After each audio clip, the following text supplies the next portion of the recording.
All right, guys, it's Friday night. Good evening, LinkedIn. Dave Wilson of the Ring of Hire Show. Hey, tonight the boys are back in town. I got Mr. Greg Coolbaugh, and we have Joel all the way from Hawaii. Yeah, woo! Yeah, Greg, baby. come on. He looks like he's in Hawaii, don't he? He looks like something. I still don't know what. So if anybody wants to comment on Joel's shirt, feel free. Sorry, I'm just I know Kenny will when he comes in. But tonight we're going to do a lot of we try to talk about leadership a lot, and we're going to tackle this book, 101 Tough Questions. We're going to do through every single one of them. So it's a long Friday night. So we'll be right back after this video, guys.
Whoa, you just made that, man. Wow. I love that. Greg, that was cool. So Get it? Greg, that was cool. Get it? Cool, Bob? No. Oh. All right, we're going to say we got some people in the house already. Janie, I have not seen you in probably a year. She's all the way out in Australia.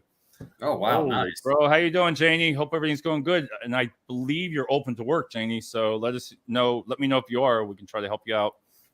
Well, Joel, here you go. Here's your Joel via Let Me Hear You Laugh. That shirt is so delectable, scrumptiously delicious. Whew. Tasty, good looking. Yeah. Kenny, that shirt is totally different, isn't it? I mean, wow. Greg's just sitting back there. Wow. We got Rob in the house out of Pittsburgh. What's going on, Rob? James Kunkel, there he is, the man. James, I think you do so many more audio shows and podcasts. I think you do like 3 a day. You know, he does a lot, so he's a great connection. Let's see. Let me get through Kenny now so we can start. Everybody. Robert, you look so good. And Greg, oh, there you go, Greg. Savor the flavor. So Greg gets his little special treatment. So it's good to have everybody. Hey, listen tonight, guys. It's this book, 101 Tough Conversations to Have with Your Employees. I had Paul Vacconio on, I told you, and he's written these. He's got about 11 books, and he specialized a lot in HR. And some of these subjects, I'm curious to see how Joel would even handle them. Interesting, because I'm trying to think. First, I wanted to start out. It starts out in the book talking about establishing your leadership brand. So my question to you guys are, can a leader build a brand for herself? Greg, you want to take that one? I take it that means you don't. Oh, no, I got this one. You can totally, as a leader, build a brand. Absolutely, you can build a brand. It's all about you can. Pardon the viewers, and depending on where your political views are, look what Trump did. Trump actually built himself as a brand. I mean, if you remember some of the commercials, you had Trumpy Bear going out. It was just like, I don't know who even did that, but as a leader, you can brand yourself. You can put yourself out there, and depending on what you want to do, you can totally, absolutely do that. I mean, you could set the tone. I guess people look at you a different way. I mean, you know, how you act, what you do on LinkedIn, everything. I mean, I guess it really doesn't matter in leadership. If you're at work and this guy's known as a tough, you know what I mean? Like he's just tough guy, or he yells a lot, complains a lot. I don't know. I don't like a brand, if you want to say that. What about you, Greg? I agree. You can absolutely build a brand. Kind of your reputation, or what kind of culture or atmosphere are you cultivating and creating in the workplace? Yeah. What are you known by? You know, what are you doing where you're at? Yeah, absolutely. And I think build a brand. Yeah, and I think people get to know you in a certain way. We got Dennis in the house. How you doing, Dennis? He's over and by. He's a great leader. He belongs to. He's done a lot in Maxwell. Remember it? Dennis does a lot with the one book, The Author. It's Maxwell Leadership. Oh, okay. I know what you're talking about. Yeah. I haven't seen Dennis in a while.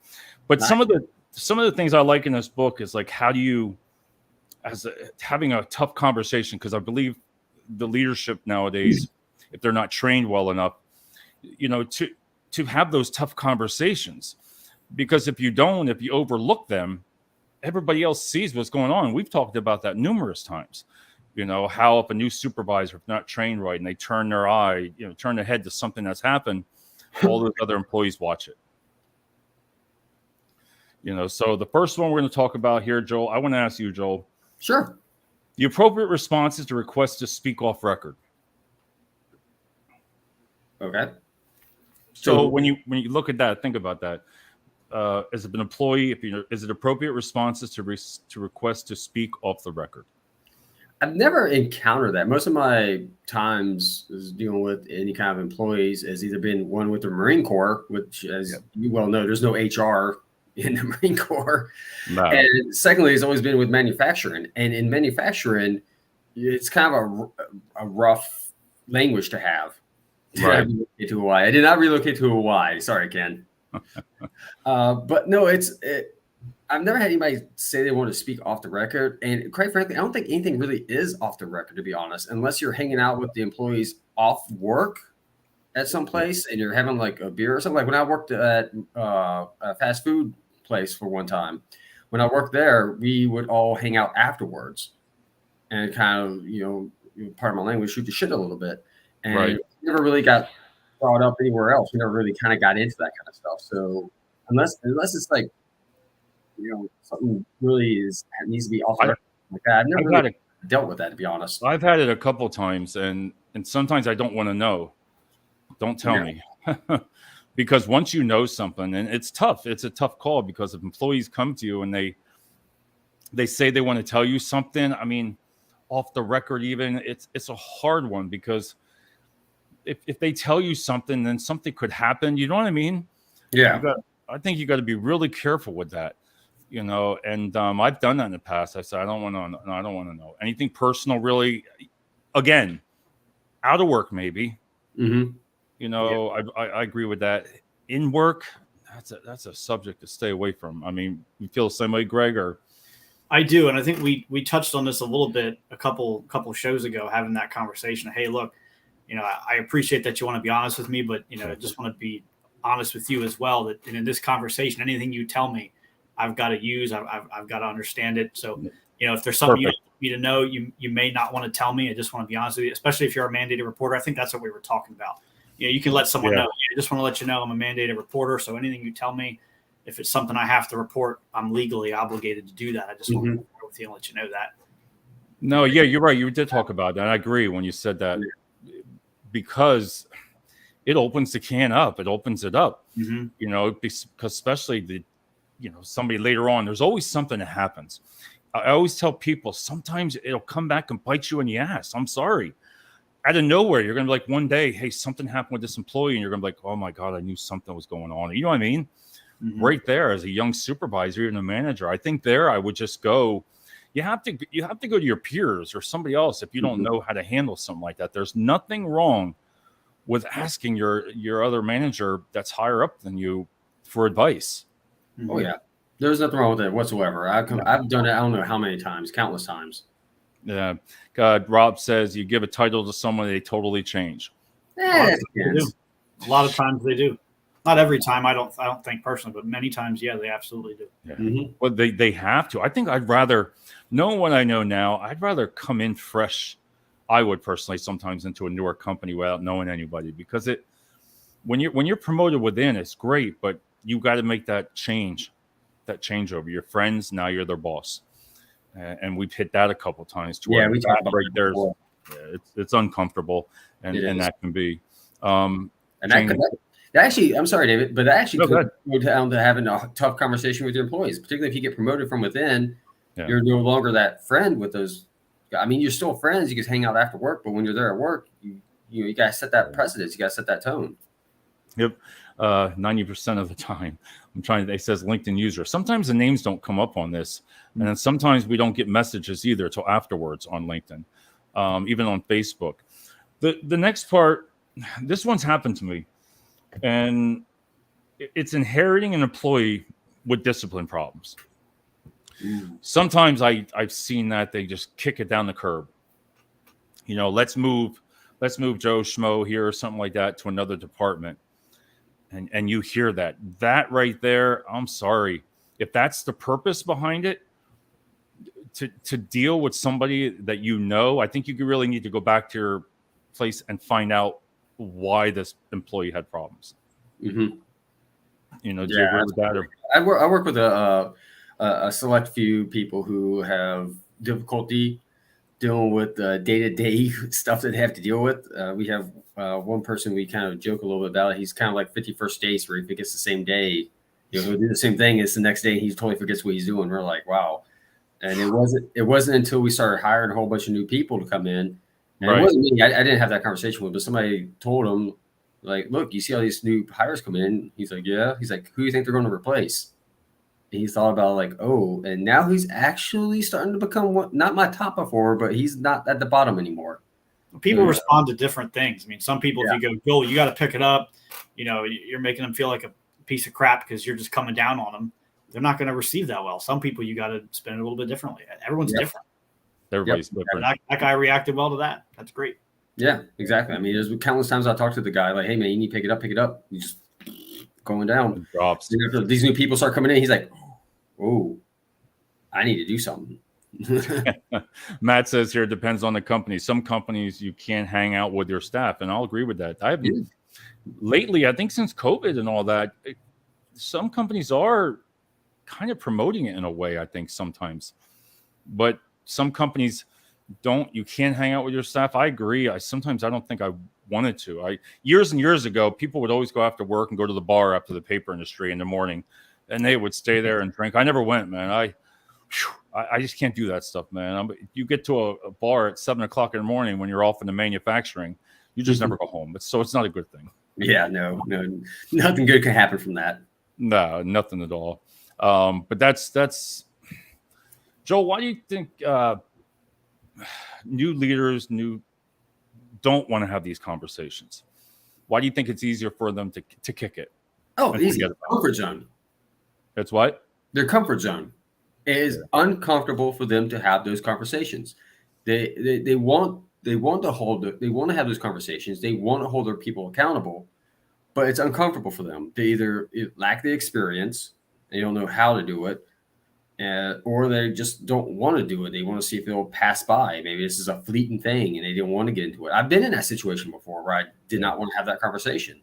And if you do not have that conversation with those employees that you need to, it's going to lead to nothing but bad, unfortunately. How do you think you can train somebody for it? How you train somebody for it is if you're in that higher management position and you're promoting somebody from within and bringing them up, you have to have that one-on-one talk with them, sit them down and talk with them like, look, you're going to have a tough conversation with these guys. These guys are going to walk all over you unless you do X, Y, and Z. Based on, and you can say based on your personal experience, how you're going to have it with them, but there's new people that get promoted from within that don't want to have are going to have those tough conversations. They need to be brought in by higher management and just get coached on it. You have to get coached on it, and you have to go through. And if you want to do role playing, maybe you have to do role playing with some people. Everybody learns at a different pace. God, I haven't heard that in a while. Do role playing like that. Andre Young does a lot. That he says in his classes, he has a lot of role playing, and it sounds funny, but it is friggin' work. It will work because you're going to remember that. You agree, Greg? You're going to remember that when you're at something like that's going on behind you. You're going to remember it. Yeah, I think too. It's experience, right? Like when you're freshly promoted, sometimes a lot of people have what I call new management syndrome, where they think just because you got a tie and a title, people are going to automatically respect you. Well, respect is earned. It's not given in a title. And I think a lot of it has to come from your experience. Like maybe you haven't sat through and been on the receiving end of a tough conversation, so you don't know how to properly do it. You haven't been through it. And I think a lot of the time when we're coaching new leaders, they need to be a fly on the wall and sit in on some tough conversations and see how it's done. I mean, many times when I was coming up through the ranks, I was a fly on the wall or a witness. They'd be like, here, you're the witness. There has to be a second or third person here for this. You take notes. You don't say a word. And you get to watch. The best training is to go through the experience, right? And when you're sitting there and you're taking notes and you're seeing firsthand how these things are conducted. I like that. Taking notes. Do this. So. Yeah, I like how you said taking notes. Yeah. So to caveat on what Greg was saying too, being in the military, and David, I don't know if you experienced this. Do you remember when you'd have some soldiers in your end or Marines on my end, they would get in trouble. They get NJP'd or non-judicial punishment. They go up and see the man, right? So when they go see the man, they would always bring in other Marines in there. Yeah. Witness it. Yeah. You always have to that way they're seeing what's happening and seeing all. Now they're not taking notes or anything. They're standing at parade rest while this Marine's getting berated and destroyed by the CO. However, it's a good experience for them to learn and know not to, screw up or anything like that. I believe 3 or 4 of them instead of just one. Yeah. Right. And I believe nowadays more so when I look back, I wish I would have had witnesses because when you're writing it protects both of you. Correct. Matt says some new managers would rather be liked than respected and not having a hard and that 100%. That is one of the biggest 100 with that. Yeah. Far out, Matt. What's that, Craig? I definitely agree with that. Yeah, totally.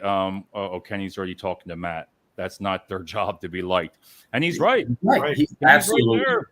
That it's all right when you're talking with employees. If you're into it, listen, when you're young and it even happens now, there's sometimes I don't want to have a conversation because I'm just like, man, you have to, as a leader, you really got to learn how to give that conversation because you can say the wrong thing at the wrong time and then it turns around on you. Well, people know. Right. What's that? I think people know when they screwed up. Yeah. I had a lot of HR background when I was in corporate America, and a lot of times they would just be very calm, welcoming, and they would ask you questions like, you have any idea why I might be wanting to talk to you today? Is there anything that you need to talk about, anything that you're going through? And people, if you give them an environment, they spill the beans, and then you're going from accusing them and David, you this, and I heard you that. Yeah. So I'm just being a sounding board and you're telling me what's going on and I'm listening. And that's a whole different, level of calmness as opposed to everybody's just arguing. Yeah. Cause that once you start, it goes out. The LinkedIn user, I wish I knew this was on here. I had one boss this last year, retired Marine. He was absolutely awesome. I was number 1 in America, number 3 globally, then reported to a micromanager who picked on me for hours and hours and daily. What's that? That says whoever the micromanager was, that says a lot about him. He was small inside. He was threatened by you probably.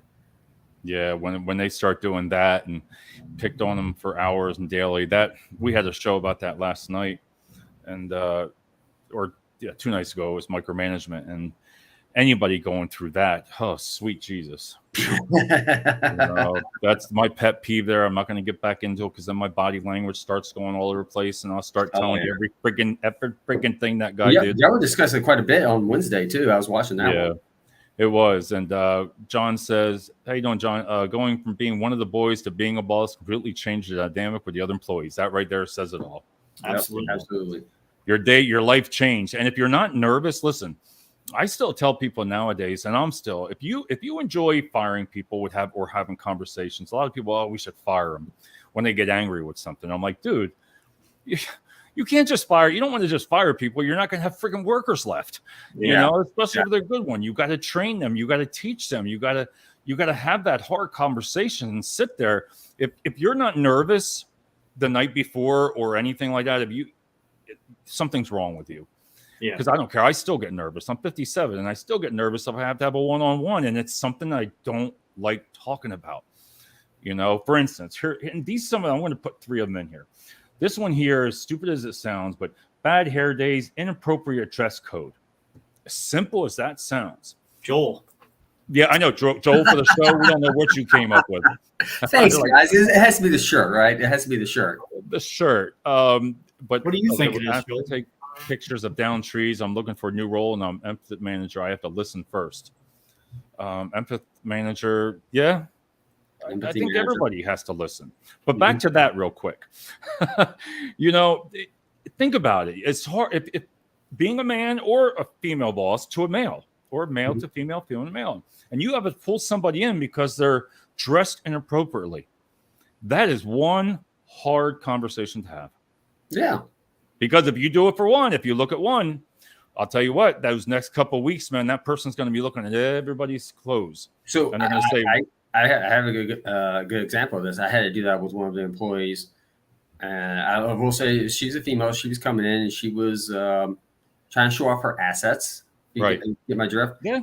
And but we're in a manufacturing company, and luckily we have a dress code. You can always revert back if you don't like the way that they're dressed or the way that they're coming in, and it does not meet to the standards that is set forth in your handbook, because every company has to have a handbook written out. Correct. And you get the dress code on the handbook, and you can look up that dress code and see do they match. And obviously, with this young lady, as she was trying to show off her assets, did not match up with what was on the handbook, and we had to and it wasn't just me going. I had the HR help me out with it as well. But I strongly recommend you have a witness on that. Yeah, one.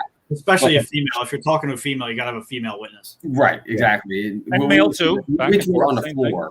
Yeah, we went to her on the floor, and he's like, "Hey, you got to put something on. You know, this is you can't be out here like this." Particularly where she was working at with plasma cutters and everything. I'm like, where were you thinking? But be prepared. Be prepared for some pushback. You know, because they'll know that. They will know that. Who else wears that like this? Oh, do you say anything to this person? Yeah. And luckily for us, she was the only female on the floor, so we were just like, okay. Yeah, it really is a tough. Think it's easy. These little things that you look back and you say, "Wow, I wasted 3 hours of worrying or 3 hours of a meeting for that, for teared jeans or." You know, a shirt that's revealing too much, or on a guy, it could be same thing with the muscle shirt. Some people don't like the way other people dress. Yeah. You know, and that's where the problems come in. Matt says dress code is tough with a large staff.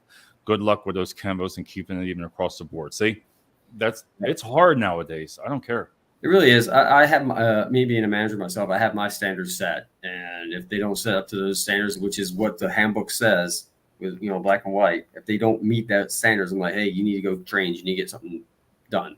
Particularly with the guys, I'm like, hey man, like I saw one guy coming in with sleeveless, and he had all the way down to here, like no sleeves. I'm like, dude, get a shirt on. Come on.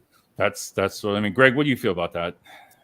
I think using, you had mentioned, hey, if you do it for one person, you got to do it with all of them. I think you can kind of flip that back around. And I was always told, and I'm a firm believer in, praise publicly, like in front of everyone out on the floor, but coach privately, so they don't feel attacked. So that brings down the. Say that again, please. Praise publicly, coach privately. So if you're going to praise someone, tell them what a great job they did it in front of everyone else, right? But if you're going to coach, do it privately.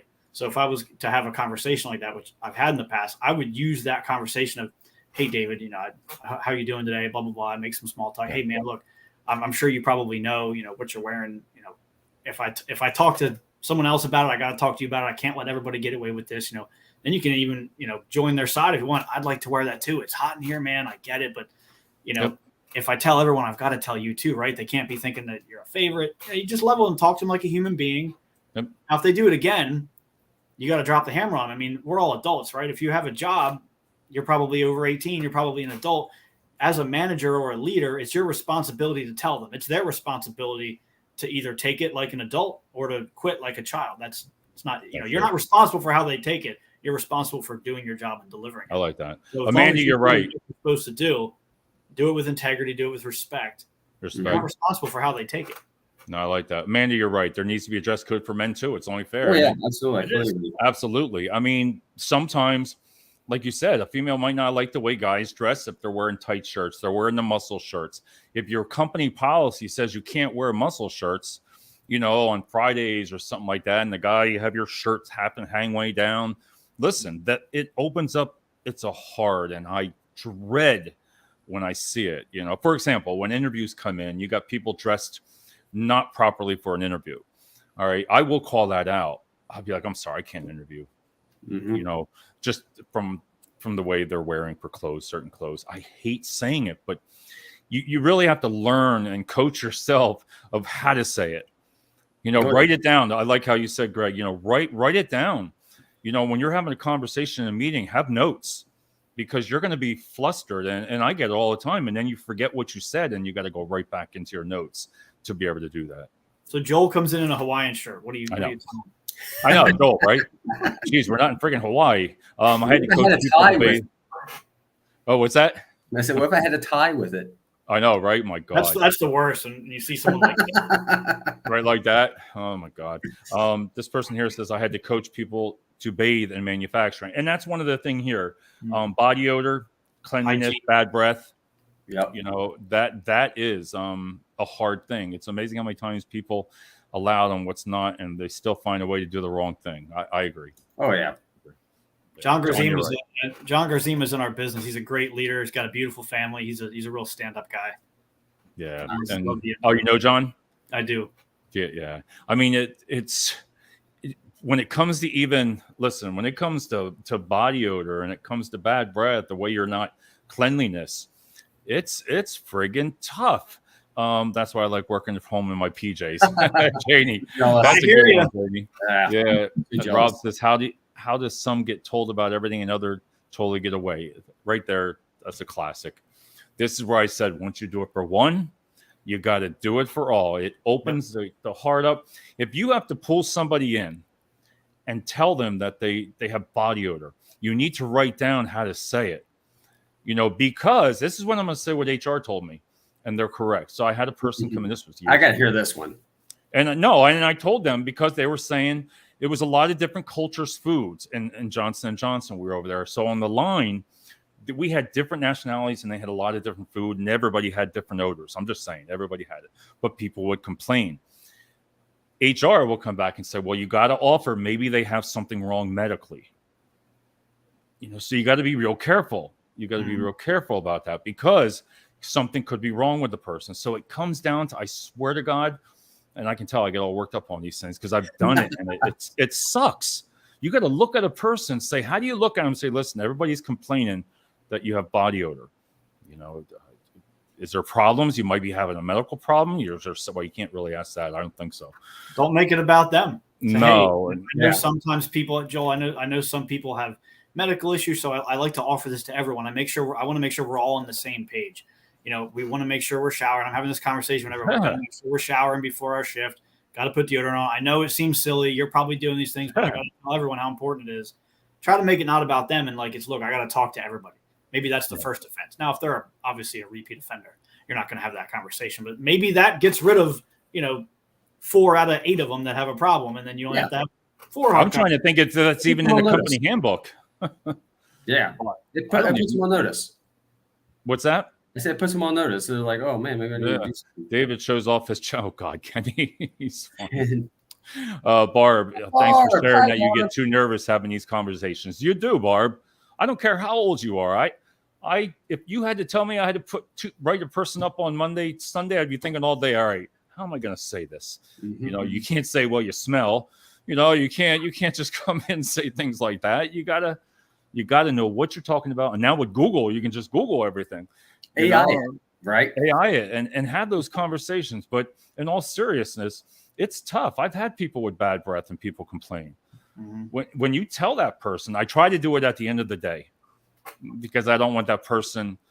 You're telling somebody they have a body odor. Listen, they got to walk back out. They're going to be I guarantee they're just as embarrassed as you are.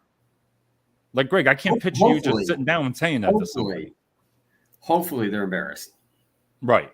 They should be, but like I said, I have had conversations about that. I had someone who was really overweight, and they okay. There you go. Okay, all right. And that's like I said, I sit down with them and say, hey, I have to have this conversation with everyone. We want to make sure that we're when we're up close and personal with customers, right? How would we want to be treated? How would you want to be treated? We want to make sure we're showering before work. And I know you're probably doing these things, but I'm kind of going over it with everyone because we're really putting a focus on hygiene. We want to take our service to a new level. You take pride in this place, right? I mean, there's a million things you can say to build people up and give them the one thing they need to work on, but give them other things that they're doing well. The compliment sandwich, whatever you want to call it. Yeah, you want to change. I know what you're saying. I think that's a good idea. You can be direct, and then obviously, I don't live in fairy tale land. If the person's a repeat offender, you have to have a little bit more direct conversation, but you can still be a human about it and just be polite.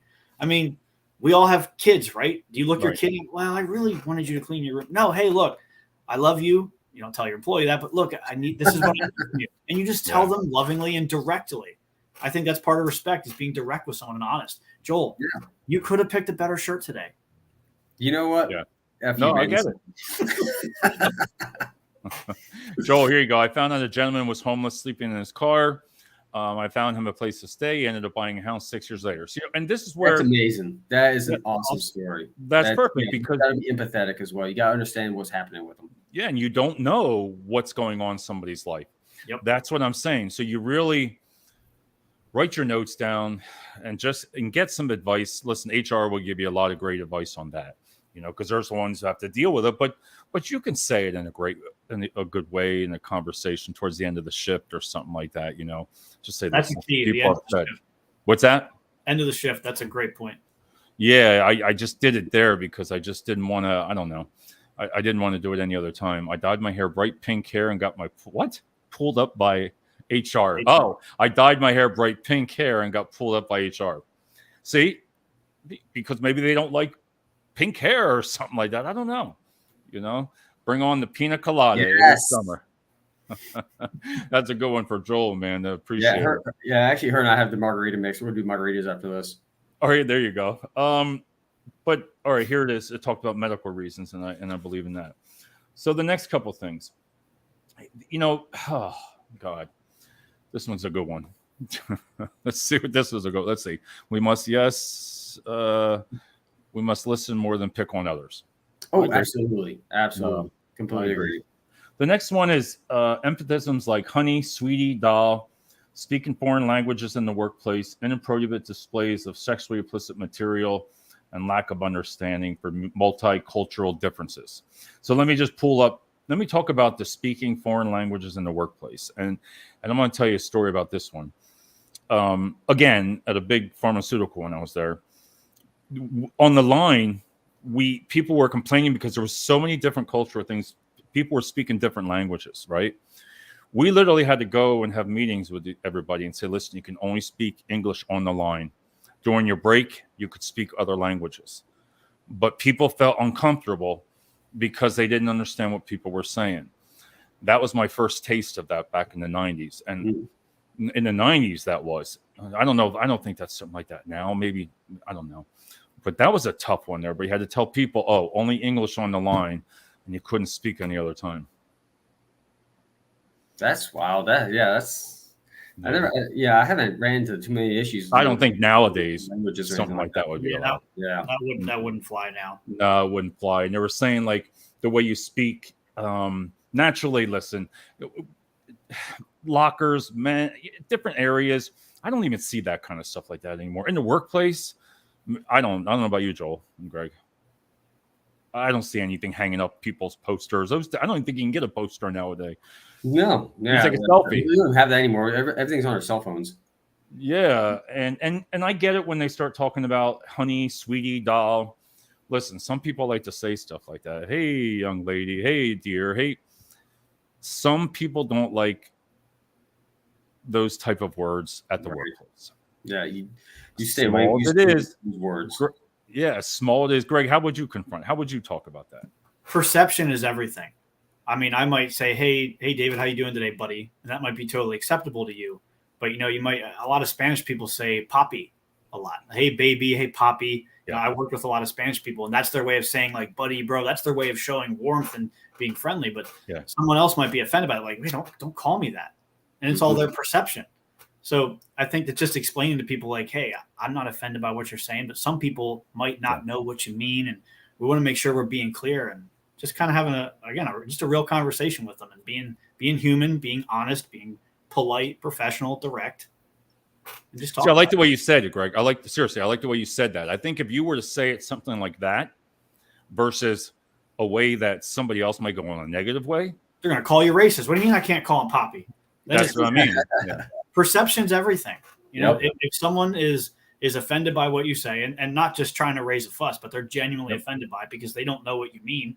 Like if a lady walks up and goes, hey, baby, I'm like, hey, take it easy. Like, easy. Wife shop's here. Like, what are you doing? Like, I don't know your intent now. I don't know if you're just being friendly. You call everyone baby. I don't know if you're trying to get my number. I don't know what's going on. She might have a perfect intent, but again, the perception is everything. I like that. You might take it one way and it's 100% real in your life. That's how you're experiencing it. But the way she means it is completely pure. And so now there's confusion. And you just gotta join the gate there. In my opinion, just always maintain professionalism. Right. Always maintain professionalism until you're under your own roof. In the workplace, the way things are anymore, you have to really be careful what you say. It's just, but again, there you go. There's those small little conversations that people just don't want to have. Amanda says, I helped facilitate a class where the presenter was teaching customer service skills, and she was offended by Benign called mommy because she couldn't have kids. That's a prime example. Little words that can just, and how do you talk to people about that? If you're new, if you've never had that happen to me, I've had these things happen, so I'd have an idea how to approach it. But I'd still, nowadays, I always want to get the advice of HR. I'm sorry. Oh yeah, you need that advice for what you want to say and what you're allowed to say. That's tough.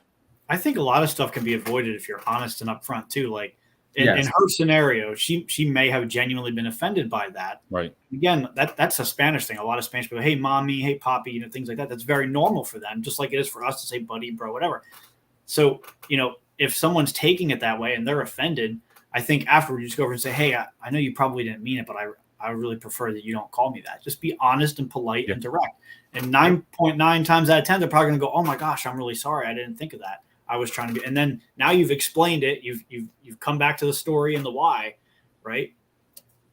No, that makes total sense. And like she says here, I don't know about you guys, but I think really you need to have training in these areas for this, for your leaders, and we talked about the other night is, I think the companies lack, but for leaders today, these are the kinds, man, where they need to sit down and you need to discuss these things. You need to discuss. It doesn't have to just be HR. Greg, I like what you said. If you're honest and you confront it right away, like somebody calling you baby, you can say, listen, I really don't like that. Mm-hmm. Majority of the time, they're going to stop.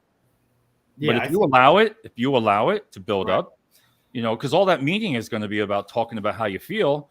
And as simple as that little thing is, you're going to waste a whole hour and a half meetings on little notes and making sure you got it covered over something that's that crazy. And you're going to waste possibly HR's time by getting them involved in a conversation that you could have avoided because you were offended. They did not mean it. You could have had the conversation. Now you both walk away, shook hands, and understood each other. Never happens again. Instead of going home like, oh, this person called me that. I'm really bothered by it. The next day you call HR. Now you're 2 days into being upset about this, and you could have had a conversation. I think it comes down to your self-worth and are you confident with yourself? Like if someone says your name wrong, you just go and accept it. No, hey, no, my name's Greg, not Craig, or whatever. Yeah, right. I have that happen a lot. Just be bold enough and have enough self-respect for yourself to be like, hey, I just want to let you know you said my name wrong, or hey, I just really don't appreciate that. I know you probably didn't mean it. It's fine. Yeah, that's it. That'll end it. To be honest. Joel, do you want to take this one? What, the disconnect between HR and what happens on the floor can be astronomical? Yeah, absolutely. It can be. It all depends. It depends on the company and the size of the company. I've been in some companies where it's huge and it's a very corporate mentality. And yes, there's a huge disconnect. I think one of the things that can help is HR coming down to the so-called floor and actually walking and getting to know the employees that are out there. Once you get to know the people and see how they interact with each other, that will kind of help determine what's going to happen later on with HR. I'm not saying anything bad is going to happen, but it helps them kind of understand. Because we call that manage by walking. You could manage by walking. I had that happen in a place to where the managers would come in the morning, and if you walk that floor, by the time you've gotten back around that circle, you'll know a lot that's going on. Mm-hmm. Right there. They're going to come up to you like fly. They are going to just come to you and you just have that notebook ready, because I believe in that. And listen, HR to me, we talked about the other night. We're going to actually have on an HR director. We found one that will come on the show. It's going to be very good. And we said, some great questions, but that's a hard job. They could have a meeting for hours on this little things like this, and I get that that's your job. But if they were out there sometimes more, I agree. Yeah, they definitely be out there more and know their employees. Yep. Greg, I know this one that you were talking about. Man, it's nickname. Different cultures. My nickname is Sweetie because I said it for 50 years. I'm Sweetie Sunshine. It's hard work and remote. We're face-to-face for 10 hours, 30 minutes here, and then there's easy to be professional. I know what she's saying. I get it. If your name is Sweetie, like, oh yeah, just call me Sweetie. And they'll be like, okay, Sweetie, I can see that happen. Perception's everything. Hey, look, this has been my nickname for a long time. I'd actually prefer you call me that. Or, hey, this happened in my life. I don't want anybody to call me that. again, a simple conversation of just being really direct and clarifying what you're looking for. And as a leader, if you're trying to build a brand or build a culture, an atmosphere that you want to attract others to, you have to address the same importance as someone stealing or whatever. Yep. Oh yeah, absolutely. So I didn't mean to laugh. I was reading Kenny's thing. Oh, I know Kenny's. Oh my God, it's nice car. So I love it. Rob says, "What does a manager look for in a supervisor?" Listen, being a leader, being a management, it's tough. The way things go on, the new laws anymore, what you can say, what we can't say. When you look at all these little conversations, leadership to me is just someone that's not afraid to come out and make a decision, not afraid to confront the decision. Years ago, I would have just blown it off. I'd be like, oh, I can't stand that. Nowadays, no, you just confront it, nip it in the butt. The way you say it, I like perception. The way you say it, just by approaching and teaching a new supervisor, saying, listen, I heard you said this. Let's talk. It's okay to have one-on-one with your supervisors and discuss these little things like this. And it'll really help your job a lot. Lots of laugh because from Texas, I worked with somebody called Baby. Really bizarre. Biggest thing is to enjoy the differences. My relationships are diverse, messy, tapestry on one side, flip it over, a piece of art. Whoa. I'm like trying to understand on that one. But no, if your name's called Baby, I mean, geez, that's got to be a hard name. Yeah, but hey, baby. My son's name's Cash, so he's like 13. So it's like, hey, show me the cash, right? Right, there you go. Show me the money. Yeah, I got a couple more here. So the other one here is, I like this here, is with safety. So failure to adhere to safety rules. Now, safety, I think if you're really in some of the companies, and Joel, I know you agree kind of, safety is number one. It always is. You want the people to go home the way they came into work. Correct. Right? How many times have you heard that? Right. Not feeling better about themselves. Right. And really having a safe environment is awesome because, man, if there's safety stuff all over, but if you're turning your eye to safety hazards, somebody doing something unsafe, stop and have that conversation right away. Absolutely. It's going to save somebody from getting hurt. Absolutely. Tell them a story. Was that right? Hey, Joel, I gotta talk to you, Joel. Hey, man, and don't even come at them. Just, hey, in my last workplace or somewhere I worked, such and such happened, and I had to see that and deal with that, and it was really devastating for this person or their family or whatever it is. So now you've just laid out the importance of safety without even telling them. But then say, hey, I noticed you doing something in there. I realized it didn't go bad this time. It could have gone bad. I don't want to see that happen to you. Safety is my top priority here, both for the company and for me personally, for my crew. I don't want to see anything bad happen to you, man. You do a great job here. We really appreciate you. Yeah. We can't do those kind of things. I wouldn't do them. I certainly don't want to lose a leg. You don't want that to happen to you, right? Like, I think small conversations can avoid most big things. And it's funny because I've literally had conversations with employees that exact same way you just mentioned it, Greg. The exact same way you said it is the exact same conversation I had with employees before. So again, repeat offenders, different conversation. I know people are don't pussyfoot around. Look, a lot of times it's a long conversation. Joel leaves not like, screw the boss, and you're not leaving like, I want to fire him. And everything's more productive when everyone's in harmony, right? I'm sorry. You're putting out fires is what you do when you're a leader. Yeah. If you can put out that fire when it's small as opposed to a bonfire, what's better for everyone? No, that's perfect. And Andre would even say about that. Out the fire extinguisher, then, hey, you got to do what you got to do. It comes out, what's easier to put out, a campfire or a forest fire? All right. Greg, Joel, and Dave, this has been so awesome. I appreciate it. Thanks. I don't know who you are, but maybe we'll see it sometimes when you go to the comments there. Yeah, I see it on the comments down here. I know who it is. Difficult conversations. What I was saying, differences can be messy. However, being safe, empathetic, diverse allows messy to be a piece of art. No, and I agree. I agree with that. Andre would talk about when it comes to today's world with cell phones. Listen, we're all bringing everything to work with you with a cell phone. Yep. You work all day long with a cell phone. And people, that cell phone can really hurt somebody, because I've seen people years ago, I mean, especially on a forklift, I will call that out so friggin' fast. And most of the places you should be fired on the spot if you're driving on a forklift and you're on a cell phone. Oh, yeah. There shouldn't be some safety things. I'm sorry. If you turn your head on that, there is something wrong with you, and you should be fired as well. Yep, that's just the way I am when it comes to some things with safety, because you cannot, again, stop. Greg, I like how you talk, man. it's the way you bring it up to the person. You can do it two different ways. You can go the tough way, and you're going to probably get people arguing back and forth, or you can do it the civil and just keep your tone and just explain why you shouldn't be driving on a forklift with a cell phone. And there's a time and a place for everything. Right. I mean, like you just said, driving on a forklift with a cell phone, you could kill someone. Yeah, that's you snatch them up immediately. Like, get over here. You're like Scorpion from Mortal Kombat. Get over here. That's the other thing. That's another thing in leadership. You have to address things immediately. You can't wait. Yeah. I mean, maybe the end of the day, yes, for some things, but the next day, the next week, I saw you do this thing. You have to address. It's just like with your kids, right? You have to address opportunities immediately, so that behavior can be corrected and redirected. Yeah. Otherwise, you need coached and mentored, right? John says, my last job weren't allowed to be looking on your phone while walking through the halls. Yeah, and anybody would call you on it. That's great. Yeah, I know some companies, they make the cell phones, they take them away and they'll put them in lockers, locks, and stuff like that. Oh, yeah. David, no place for cell phones in a work environment, whether under 18-wheeler or on a Zoom call. Take a break and check it at lunch. Exactly. I mean, it's just certain. God, I get worked up on this show. I'm sorry, because these things have all happened. What's that? You get your blood going.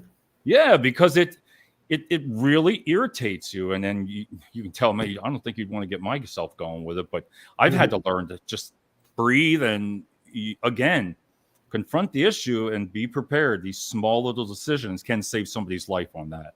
Mm-hmm. It's simple, especially driving a tractor and trailer on the phone and all that. You see it on the news. It's just common sense. Wait till you get home, but everybody brings their problems to work with their cell phone. And he was right about that, Andre. I got one more subject here. He's a sharp guy, Andre Young. What's that? Andre Young. He's a sharp guy. He's a good guy. He is, and a lot of this stuff sticks to you when you say it, and he's someone that when he speaks, you listen. Yeah, right. On your seat, like, tell me more. This one here, excessive absenteeism and unscheduled absences, excuse-based. Around weekends, calling off all the time. Listen, there again, when it comes to, you have two choices, the way I see it anymore. You have, Joel, you have these big logistics centers with 1,000 people, 5,000 people. People don't realize how hard it is to when you're managing that people for an absenteeism policy. Oh, it is hard. But you got to have everything divided into sections. It's like small, it goes down to the small unit leadership into that kind of aspect. When you start tracking everybody, when there's absenteeism, I always love it when people keep calling off because their grandmother died. And it's like there's 6-1. Like, how many grandmothers do you have, man? Come on. Yeah. You got to call it out. There again, once you deviate from it. Now there's a lot of different things. I wish I like point systems. I really do. But at the same time, I wish there was other ways to where, because see, when people utilize things for calling off all the time, then the real things happen and they get let go. It's not from that. It's from the previous 5-6 times. It might be, you might have a legitimate reason your grandmother died, your mother, you know what I mean? Yep. But Greg said it. Cry wolf. Yep. Yeah, you have to confront the issues. Again, I know I'll get messages on this one.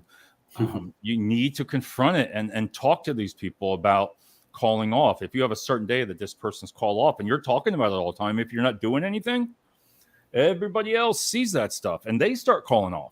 Mm-hmm. And then what happens, before you know, you have this big meetings and everything like that, and everybody starts saying, well, all this high absenteeism, end it. Find someone that wants to come to work. As simple as that. Yep, exactly.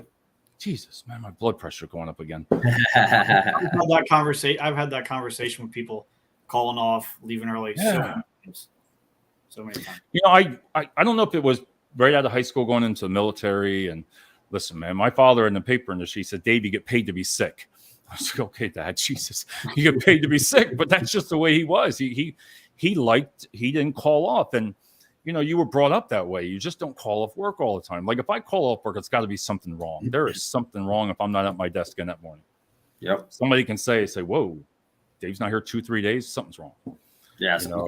And I believe, Greg, I mean, you probably feel the same way when you talk to people about that. Yeah. The conversation I have, and there's so many different scenarios it could be. Does the person call off all the time? Do they do a good job when they're there, but they have an attendance problem? Have they been through some real things, but they're stretching too long? Like there's a million different backstories that could lead you to the conversation if you're calling off too much. Right. But it has to be an intentional one. And maybe they're doing a great job. Like, hey, David, you do a great job when you're here, but man, you're calling off all the time. Is everything okay? Right. Pause for answer. No, you know what? It's not. My dad just got cancer. Blah, blah, blah. Oh, okay. Now I'm going to have a different conversation because something's going on. You're spilling your guts. Thank you. Perfect. Now I gave you an opportunity to spill your guts, whether it's 30 seconds or 5 minutes. If that doesn't happen, David, look, man, like you do a great job when you're here, but just switch places with me for 1 second. Would you continue to put me on the schedule if I called off all the time? Would you be sure that I'd show up, or would you schedule someone else? I'm confused. You're asking for more hours, and I want to give them to you. You do a great job, but if you don't come in, would you schedule me? I mean, help me out here. I'm just trying to understand what's going on. That's a good way to think about it too. Yeah, I love doing that. Maybe change it because maybe you're the first manager that met them where they were at and leveled with them, and also told them, "Look, I care about you because you do a good job when you're here." Now I want to be there because, man, Greg cared about me, but he noticed I'm picking it up. I had district managers when I was in corporate America. I had district managers that would just yell at you. They'd literally grab stuff off the shelf and throw it on the floor in the old days. And it's like, you get fired on the spot by the president. Fired on the spot. And then I had ones that would come in and be like, man, you really let me down. I was really hoping you guys are going to do better. Which one do you think hurt my feelings more? The one that I respected that told me I let him down. Yep. Man, I'd run through a wall for him. But the guy that I was afraid of because he was just going to yell at me, I'm like, this guy, man. If you meet people where they're at and you treat them like you, and you create that brand, create that culture, they're going to show up for you. And if they don't, then you give them the axe. You got to do what you got to do. Yeah. At the end of the day, you can avoid it. I always just tell you, if you're not happy, just leave. Yeah, exactly. If you're that miserable at work, or something, just get out. Just go. I don't like the negativity. Again, do you want to be here? No, it makes that supervisor. Those little things can just irritate I have never drank so much water on the show since I've been here. It's almost 1 hour. The show's almost 1 hour already, and I'm drinking. What's that? You haven't yawned either. No, I know, and I'm not going to freaking sleep tonight either. Because you guys blood going, that's why. Yeah, but it does, because if you're not in management, that's why I think I just don't want to get back into it sometimes, because you've been there and you see all that stuff, and you're just like, you see the wasted time, but you also see the poor leadership. Because if you're not freaking afraid to say something about it, you shouldn't be in that position, or teach that person. Have them in, give them that training. Because then, Joel, if you give them the training and they don't do it, they don't write it up, then that person needs to be written up and going through the process. Same thing. Like, Greg, when you say that, flip it around. As a supervisor, you're not doing this. What would you do for me? What would you do if you were in my shoes? How would you react if you're getting the same story? Then you get employees who you want to discipline them or write them up or whatever you feel you need to do, right? And then you got upper management that comes in and totally backslides you and takes it away or brings them back after you fire them, and you don't have the support of them, and it's a mess. You just got to work from home and be your own boss. That's it. This one here is going to cover Joel up, I think. Ooh, yeah. The novel. Whoa, Joel's head. I worked 7 months without a vacation day in 2020. My dad died on the birthday of a heart attack, July 4th, 2022. I kicked butt through a car accident. Tornado hit my dad. His dementia was worse. I showed up every freaking day. Won Sales Excellent Award March 7th and laid off March 1st. Greg and Joel, David, you guys rock it. I worked 16 hours, so 7 days a week. Tenacity paid off for my former boss. Then I got a pansy. Now I'm looking for a mate. Wow, that person sounds like me. That person sounds like me. Hey, you need to come on the show here. But they're right. You could have all the bad times, like you abuse the system, and then have something like that when your father, like I had my dad too, dying of cancer, and I started a new job. They knew it in the beginning. They were very good with it, but there was times to where it was like, listen, if I didn't keep that job, I would understand it. I just started. Yeah. So I would be like, you know what? I don't blame you, because if I'm not here, even for this reason, I can come back another time. One of the things I like to do when I bring on new people, when I hire new people on, I like to ask them, hey, give me your story now. Tell me what's going on with you, what you're going to require from us as far as any time off or anything like that. What's happening in your life that we need to know about that may cause you not to show up to work. So that way we don't. How would you word that though? How would you word that? Because that's tricky. I word it just like that. I mean, I'm in a manufacturing facility, so it's pretty blunt. It's like, hey, we have a lot. We've got stuff happening. We're bringing you on. Is there anything that's going to keep you from showing up to work on time every day that you're required to work? I feel like we could pour that through an HR filter and maybe make it like, is there anything I need to know about that might hinder your ability to come to work and do the best job you can? Yeah. I'm more through an HR screen. Yeah, pour it into have a cylinder. Have a cylinder there. No, because you asked the same thing about a vacation or if you got something going on. Somebody always brings that up. Yeah. Wow. To say that now, I think you'd have to really just be careful. But I guess it all depends on the workplace too. I don't know. I mean, I don't know if I'd ask that personally if it works for you, but I mean, if somebody brings that up, listen, if they're brings it up about their parents, I mean, I'd be like, wow, I feel bad. I'd be like, oh my God, you got this going on. You know, if your child, can you imagine if your child has cancer, has something going on? Yeah, you got to have a heart. Well, that way, if they come out like right when we hire them and they say they have this happen, it's like, okay, tell us, give us the medical appointments, give us the dates and everything, and we'll work around your schedule and we can make this happen for you. Like when I first got hired for one of the companies I was working with, I told them like, hey, I got this appointment, I got to get this done. My kids, it's happening. It's going to happen in like 2 weeks. Because you had that 90-day grace period. Like this is happening within this. Is this okay that I could take this time off for that? And they're like, okay, yeah, you're letting us know well in advance. So yeah. Well, good on you for bringing it up, but they didn't have to ask. Yeah, exactly. Oh, David froze on us again. He did. Yeah, he did. He looks angry. There we go. There he's back. Yeah, right. Jeez. He was frozen like. All right, guys. That was a good Friday night show, wasn't it? Jesus. That was, now that you got me all worked up, but that was a good Friday night show. And a lot of comments. Yeah. And you could tell that we only got through maybe about 8 of them. So that's a really good book to talk about these things. And I think gotta do part 4, man. Let's do it again. With that, gotta do part 4. Part 4. Wow, man, we'll be going on tough. It is our 3rd show together. Yeah. So advice again, Greg, closing it out. What kind of advice? Man, David, thanks for having me on. My advice is just, whenever you have a conversation with someone, put yourself in the opposite side. Whatever side you're on, whoever you're talking to, whatever you're doing. Yep. Flip it around. How would I want them to talk to me? And just be that. Be real. Don't fluff it. Don't BS people. Don't lie. Be of integrity. Be direct. Hey, look, this is what's going on. I want to be – honesty is important to me. I want to be honest with you. Tell someone that. They're going to respect you, right? I appreciate you for having me on, David. No, thanks, Greg. I appreciate it too. And I like the way, Greg, you talk about things, how you word it. Wording to me and your perception. I'm going to remember that. The perception. Everybody has different perceptions of different ideas in different ways, but it comes down to that. Joel, Mr. Hawaiian. Woohoo! Yeah. Margarita time, baby. So for my thing, exactly what Greg said with that, but the caveat on that is to make sure you have your own, what we used to say in the Marine Corps, your left and right lateral limits. To have your own boundaries set, as particularly you as being a leader, you have to have your lines drawn out there. If somebody crosses it, how are you going to react for it? You got to have different levels of how you're going to react to different lines being crossed. You can't have that little gray area. You have to be able to know what's good and what's going to be bad and how are you going to react to that bad and know how to treat those employees as well. And you have to be empathetic. You have to understand what's going on in their lives too, because everybody has something going on. But at the same time, you need to have that line drawn. And if you have any hard times, almost every place I've worked at has a handbook. Yes. It has a handbook. You can reference that to look at what the rules are. Did they break this rule or is this a gray area? Okay, if it's a gray area, let's talk to HR. Let's talk to my boss. Let's talk to my boss. Let's talk to somebody higher who can assist me in making the right decision with this. And do what Greg says as well, and also keep your lines drawn in the sand that you don't want anybody crossing. No, that's perfect. Same thing, guys. Again, the book is from Paul Picani. He's right on LinkedIn. I've had him on the show. I'm going to have him on again. Nice. It's 101 Tough Conversations. And it's a good book. I think this should be at every place to where, as simple as these things are, it can really help you and save you a lot. So on that note, guys, it's been 1 hour. We're going to talk right after this. Everybody have a great weekend, and we'll be back soon. See you guys. Good night, everyone.